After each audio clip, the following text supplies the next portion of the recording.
வணக்கம். நான் மகேந்திரன். கர்மா astrology YouTube சேனலை சப்ஸ்கிரைப் பண்ணி கொண்டு பயணிக்கக்கூடிய அனைவருக்கும் நன்றி. 2024 புது வருஷம் பிறக்க போகுது.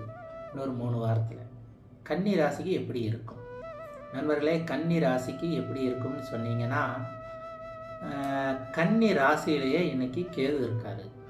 ராசிக்கு 7ஆம் வீட்டில் ராகு இருக்காரு. ராசிக்கு 8ஆம் வீட்டில் குரு இருக்கார். ராசிக்கு 6ஆம் வீட்டில் சனி இருக்கார். ஸோ இந்த இடத்துல 6ஆம் பாவம் அப்படின்னு சொல்லக்கூடிய ருணம் ரோகம் சத்ரு அப்படின்னு சொல்லக்கூடிய இடத்துல சனி இருக்கார். ஸோ 6ஆம் வீட்டில் சனி இருந்து 7ல் ராகு இருந்து 8ல் குரு இருந்து ராசியில் கேது. இந்த அமைப்பு எப்படி இருக்கும் கன்னி ராசிக்குன்னு எடுத்துக்கிட்டிங்கன்னா, ராசியில் இருக்கக்கூடிய கேது கொஞ்சம் உடல் சார்ந்த பிரச்சனைகளை தர்றதுக்கான வாய்ப்புகள் அதிகம். உடல் சார்ந்த பிரச்சனை அப்படின்னா எப்படின்னு கேட்டிங்கன்னா, கேதுனாலே மருத்துவம் சார்ந்த கிரகம். அப்போது இன்றைக்கி கேது ராசியில் வந்தால் எப்படி இருக்கும்னு கேட்டிங்கன்னா, பிறந்த ஜாதகம் தசாபுத்தி சப்போர்ட்டாக இருந்தால் பயப்பட வேண்டியதில்லை. அப்படி இல்லைன்னா இங்கே கேது ராசியில் இருக்கிறப்போ அது டைஜஸ்ட் பிரச்சனை, உணவில் நாம் கொஞ்சம் கண்ட்ரோலாக நம்ம எந்த உணவை தவிர்க்கணும், எந்த உணவை அதிகமாக உணவில் எடுத்துக்கணும் அப்படின்னு சொல்லி நாம் கொஞ்சம் எச்சரிக்கையாக இருந்துக்க வேண்டிய ஒரு கால நேரம். காரணம் என்னன்னு கேட்டிங்கன்னா, கேது நம்ம ராசிப்படி கன்னி ராசிப்படி எப்படி செயல்படுவார்னா செவ்வாய் மாதிரி செயல்படுவார். அப்போ செவ்வாய் மாதிரி செயல்படக்கூடிய இந்த கன்னி ராசிக்காரவங்களுக்கு இங்கே கேது பயணமாகக்கூடிய நட்சத்திரங்கள் எல்லாமுமே 3, 8ன்னு சொல்லக்கூடிய செவ்வாயுடைய நட்சத்திரம், அடுத்து 11ன்னு சொல்லக்கூடிய சந்திரனுடைய நட்சத்திரம். இங்கே சந்திரன்றப்போ கன்னி ராசிக்காரவங்களுக்கு மாரக கிரகமாக செயல்படுவார் சந்திரன். அடுத்தது 12 விரையாதிபதின்னு சொல்லக்கூடிய சூரியனுடைய நட்சத்திரம். இங்கே கன்னி ராசிக்கு சூரியன் சுபர்னு சொல்லலாம், ஆனால் விரையாதிபதின்னு சொல்கிறது தான் சரியாக இருக்கும். காரணம், இங்கே கன்னி ராசிக்கு சூரியன் விரையாதிபதியாக செயல்படுவார், ஆனால் மிதுன ராசிக்கு தான் சுபராக செயல்படுவார். ஏன்னா ரெண்டுமே புதனுடைய ஆளுமைக்கு உட்பட்டதுனால நிறையா பேர் இந்த இடத்துல கொஞ்சம் அது தவறாக புரிஞ்சுக்குவீங்க. ஸோ கன்னி ராசிக்கு என்றைக்குமே சூரியன் விரையாதிபதியாக தான் செயல்படுவார், சுபராக செயல்பட மாட்டார். ஆனால் மிதுன ராசிக்கு சுபராக செயல்படுவார். அப்படி இருக்கிறப்ப இந்த இடத்துல கேது எடுத்துக்கிட்டிங்கன்னா, உங்களுக்கு அனுகூலமற்ற நட்சத்திரத்தில் பயணமாகிறதுனால உணவு கட்டுப்பாடில் இருந்துக்கிட்டிங்கனாலே ஏன்னா ராசினாலே உங்களுடைய உடம்பு மனசில் வந்துடுதுன்னு அர்த்தம். அப்போ கேது உங்களுக்கு மருத்துவம் சார்ந்த ஒரு பிரச்சனை தருவார். அப்போ இது வரைக்கும் ஆஸ்பத்திரி போகாதவங்க போகக்கூடிய நிலைமை வரும்.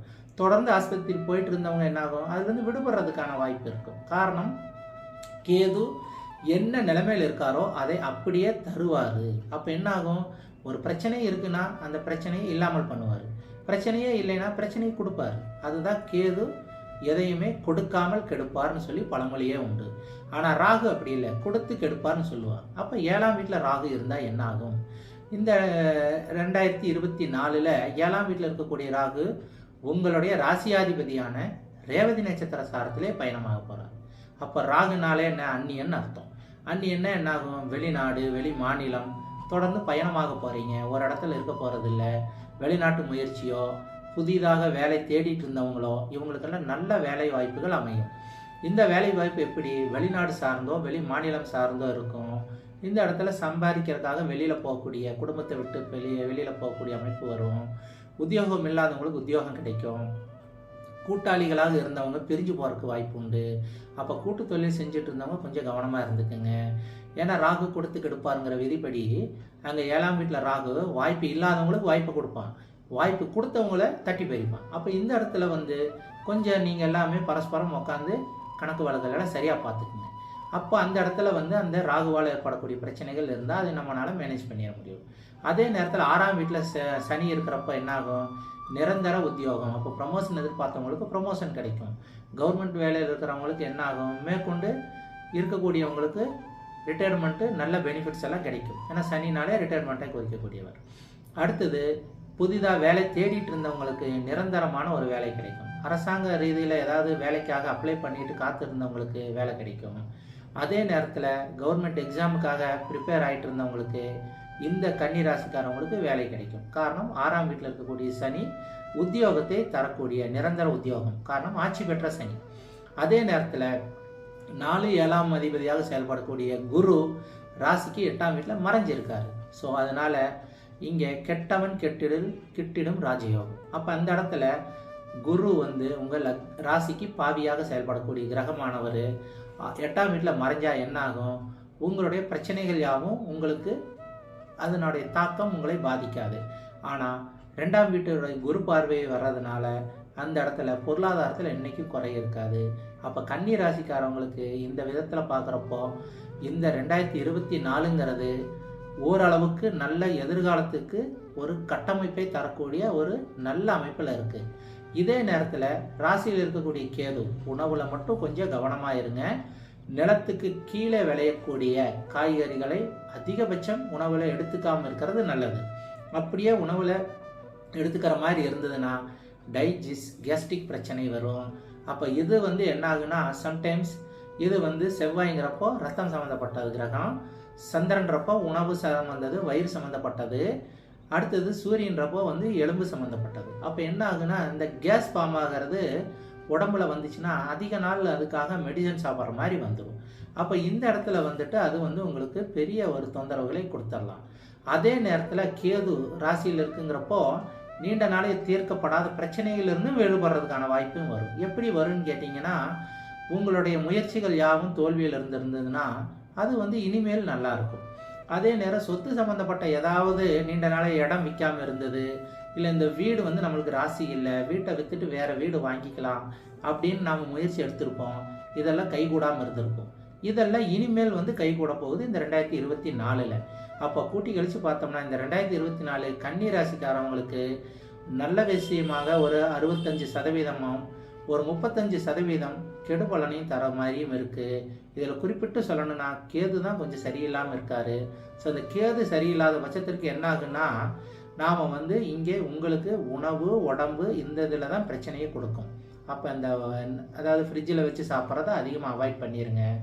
அதே நேரம் மண்ணுக்கு கீழே விளையக்கூடிய காய்கறிகளை வாரத்தில் ஒரு நாளோ அல்லது 15 நாளைக்கு ஒரு முறையோ எடுத்துக்குங்க. இந்த மாதிரி இருந்ததுன்னா இங்கே மருத்துவ செலவு கொஞ்சம் மட்டுப்படும், ஹாஸ்பிட்டலே போகாமல் கூட இருக்கலாம். ஸோ இந்த மாதிரி அமைப்பில் இதை நீங்கள் செஞ்சு பாருங்கள். பரிகாரம்னு எடுத்துக்கிட்டிங்கன்னா கன்னிராசிக்காரங்களுக்கு பெரிய பரிகாரம் ஒன்றும் தேவையில்லை.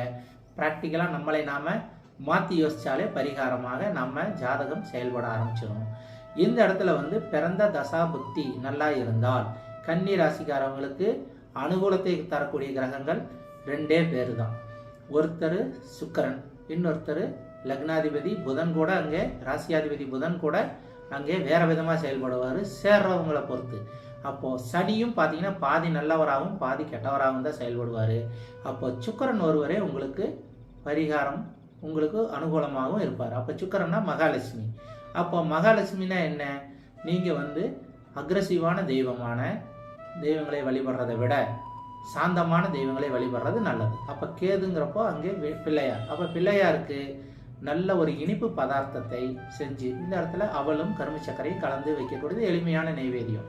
அதோட 2 வெற்றிலை, 2 பாக்கு, 2 வாழைப்பழம் இதை கொண்டு போய் பிள்ளையாருக்கு ஒரு பிடி அருகம்பில்லை வச்சு இந்த நைவேத்தியத்தை வச்சு 11 சுற்றாக சுற்றி வந்து பிள்ளையாரை நீங்கள் வணங்கிட்டு வர்றப்போ இந்த கன்னி ராசிக்காரவங்களுக்கு காரிய தடை, இந்த உடல் சார்ந்த பிரச்சனை வரக்கூடியது அத்தனையும் சரியாகும் அப்படின்றது ஒரு எளிமையான பரிகாரம். ஸோ மீண்டும் வேறொரு வீடியோவில் சந்திப்போம். தொடர்ந்து கர்மா அஸ்ட்ராலஜி யூடியூப் சேனலை சப்ஸ்கிரைப் பண்ணிக்கொண்டு பயணியுங்கள். கன்னி ராசிக்காரவங்களுக்கு 65% நல்ல பலனும் 35% கெடுபலனும் தரக்கூடிய ஒரு அமைப்பில் இருக்குது.